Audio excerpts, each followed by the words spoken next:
আজকে তৈরি করব নুডলস রোল। খুব সহজ ও অল্প সময় তৈরি করা যায়। আসসালামু আলাইকুম everyone, welcome to Rabia's recipe world. শুধুমাত্র 10 মিনিট সময় হাতে থাকলে সকাল বিকেলের জন্য এই নাস্তাটা খুব সহজেই বাসায় তৈরি করে নিতে পারবেন। আশা করছি আজকের ভিডিওটি আপনাদের ভালো লাগবে। আমরা প্রথমে নুডলস গুলো সিদ্ধ করে নিব। একটা পাইপিনে পর্যাপ্ত পরিমাণ পানি দিয়ে এর মধ্যে সামান্য পরিমাণ লবণ আর তেল দিয়ে এর মধ্যে নুডলস গুলো দিয়ে দিচ্ছি। আপনারা চাইলে যে কোনো ব্র্যান্ডের নুডলস এখানে ব্যবহার করতে পারেন। আমি 2 প্যাকেট নুডলস এখানে দিয়ে দিয়েছি। আপনারা পরিমাণে বেশি বানাতে চাইলে নুডলসের পরিমাণটা বাড়াতে হবে। এখন আমি একটা চামচের সাহায্যে নুডলস গুলোকে ভালোভাবে ভেঙে দিচ্ছি। এই নুডলস গুলো সিদ্ধ হতে বেশি একটা সময় লাগবে না, মাত্র 2 মিনিটে নুডলস গুলো ভালোভাবে সিদ্ধ হয়ে যাবে। আমার নুডলস গুলো সিদ্ধ হয়ে গিয়েছে। আমি নুডলস গুলোকে একটা ছাঁকনিতে তুলে নিয়েছি। এখন পাইপিনে সামান্য পরিমাণ তেল আর পেঁয়াজ কুচি দিয়ে দিচ্ছি। কিছুক্ষণ পেঁয়াজটা ভেজে নেওয়া হয়ে গেলে এর মধ্যে মাংস দিয়ে দিচ্ছি। আপনারা চাইলে এখানে মাংসের পরিবর্তনে ডিম দিয়েও এই নুডলসটাকে রান্না করে নিতে পারেন। আমার মাংসটা খেতে ভালো লাগে তাই আমি মাংস দিয়ে দিচ্ছি। মাংসটাকে একটু পেঁয়াজ আর তেলের সাথে ভালোভাবে ভেজে নিচ্ছি।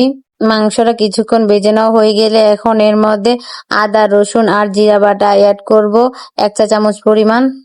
একটু সময় নিয়ে মশলাটাকে ভালোভাবে ভেজে নিতে হবে যতক্ষণ না কাঁচা গন্ধটা চলে যায়। আমার মশলাটা ভালোভাবে ভেজে নেওয়া হয়ে গিয়েছে।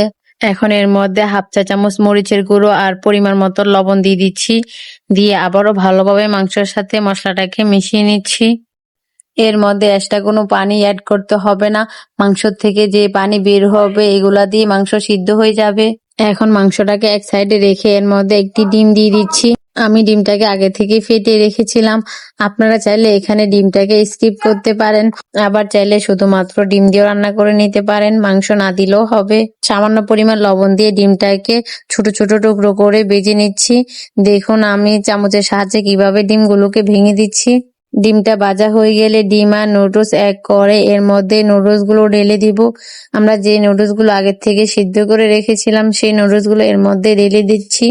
নুডলস গুলো দেওয়া হয়ে গেলে একটা চামচের সাহায্যে নুডলস গুলোকে মাংসের সাথে ভালোভাবে মিশিয়ে নিতে হবে। এই পর্যায়ে নুডলস গুলোকে বেশি সময় ধরে রান্না করার প্রয়োজন নেই, শুধুমাত্র সবগুলো একসাথে মিশিয়ে নিলে হয়ে যাবে। এখন আমি এর মধ্যে মশলা অ্যাড করব। নুডলসের মধ্যে যে মশলাগুলো থাকে আমি সেই মশলাগুলো অ্যাড করে দিচ্ছি। দিয়ে ভালোভাবে আবারও নেড়ে ছেড়ে মিশিয়ে নিচ্ছি মশলার সাথে। মিশানো হয়ে গেলে এর মধ্যে টমেটো সস দিয়ে দিচ্ছি 2 টেবিল চামচ পরিমাণ। আপনারা চাইলে স্কিপ করতে পারেন, কোনো সমস্যা নেই।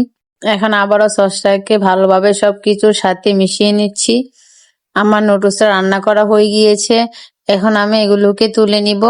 আমি আজকে রোলগুলো পাউরুটি দিয়ে তৈরি করব, তাই এখানে বড় সাইজের একটি পাউরুটির প্যাকেট নিয়ে নিয়েছি। সেখান থেকে একটি পাউরুটি নিয়ে পাউরুটির সাইডে যে ব্রাউন অংশগুলো থাকে ওইগুলোকে কেটে নিচ্ছি। কেটে নেওয়া হয়ে গেলে একটা বেলনির সাহায্যে পাউরুটিগুলোকে একটু বড় করে বেলে নিতে হবে। আমি সামান্য একটু হাতে চাপ দিয়ে পাউরুটিগুলোকে বেলে নিচ্ছি। বেলা হয়ে গিয়েছে। এখন এর মধ্যে যে নুডলস গুলো রান্না করে রেখেছিলাম সেখান থেকে সামান্য পরিমাণ নুডলস দিয়ে দিচ্ছি। হাতের সাহায্যে একটু লম্বা করে পাউরুটি সাইজ করে নিচ্ছি। চারোপাশে অল্প করে পানি লাগিয়ে নিচ্ছি যাতে করে এটা লাগাতে সুবিধা হয়। এখন আমি হাতের সাহায্যে চেপে চেপে এগুলোকে লাগিয়ে নিচ্ছি। একটু ভালোভাবে লাগিয়ে নিতে হবে কারণ বাজার সময় খুলে যাওয়ার সম্ভাবনা থাকবে, তাই আমি খুব ভালোভাবে চারোপাশটা লাগিয়ে নিয়েছি। আমার লাগানো হয়ে গিয়েছে। আমি সেম ভাবে সবগুলোকে করে নিয়েছি। আমি অফ ক্যামেরায় সবগুলো রোলকে বানিয়ে নিয়েছি। দেখুন একটি বাটিতে নরমাল তাপমাত্রার একটি ডিম ভেঙে নিয়ে নিচ্ছি। ডিমটাকে একটি চামচের সাহায্যে ভালোভাবে ফেটিয়ে নিয়েছি যাতে এর মধ্যে কোনো লাঞ্চ না থাকে। এখন যে পাউরুটির রোলগুলো বানিয়ে রেখেছিলাম সেই রোলগুলোর মধ্যে ডিমটা লাগিয়ে নিচ্ছি। এখন রোলটাকে ব্রেড গামে দিয়ে ভালোভাবে কোট করে নিব। আপনাদের হাতের কাছে ব্রেড গাম না থাকলে পাউরুটি ব্রাউন অংশগুলোকে ব্লেন্ড করে নিলেই ব্রেড গাম তৈরি হয়ে যাবে। আমি ভালোভাবে রোলের গায়ে ব্রেড গাম গুলো লাগিয়ে নিচ্ছি। এখানে চেপে চেপে লাগানোর দরকার নেই, হাত দিয়ে আলতোভাবে লাগালেই হয়ে যাবে। পেস্টাগুলো ঝেড়ে ফেলে দিয়েছি। এখন একটি পাইপিনে কিছুটা তেল দিয়ে তেলটাকে গরম করে তার মধ্যে রোলগুলোকে দিয়ে দিচ্ছি। আমি প্রথমে 3টা রোল দিয়ে ভেজে নেব। একসাথে সবগুলো ভাজার দরকার নেই, এতে করে পুডিংটা খুলে যাওয়ার সম্ভাবনা থাকবে। এক সাইডটা হালকা ভাজা হয়ে গেলে আমি এটাকে উল্টিয়ে দিচ্ছি। এখানে বেশি সময় ধরে রোলগুলোকে ভাজতে হবে না। আমি 5 মিনিটের মতন ভেজে নিয়েছি।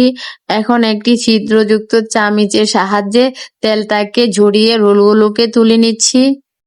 সেম ভাবে আমি বাকিগুলোকে ভেজে নেব। তেলের মধ্যে রোলগুলোকে আবারও দিয়ে দিচ্ছি।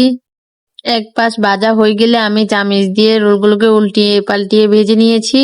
এখন সবগুলো রোল আমি তুলে নিয়েছি। দেখুন, আপনাদেরকে পরিবেশন করে দেখাচ্ছি। আমি একটি রোল ভেঙে দেখাচ্ছি এর ভিতরটা কেমন হয়েছে। আমার ভিডিওটি যদি আপনাদের ভালো লেগে থাকে তাহলে একটি কমেন্ট করে যান আর লাইক দিয়ে চ্যানেলটি সাবস্ক্রাইব করে রাখুন। আজকের মতন এখানে বিদায় নিচ্ছি। আল্লাহ হাফেজ।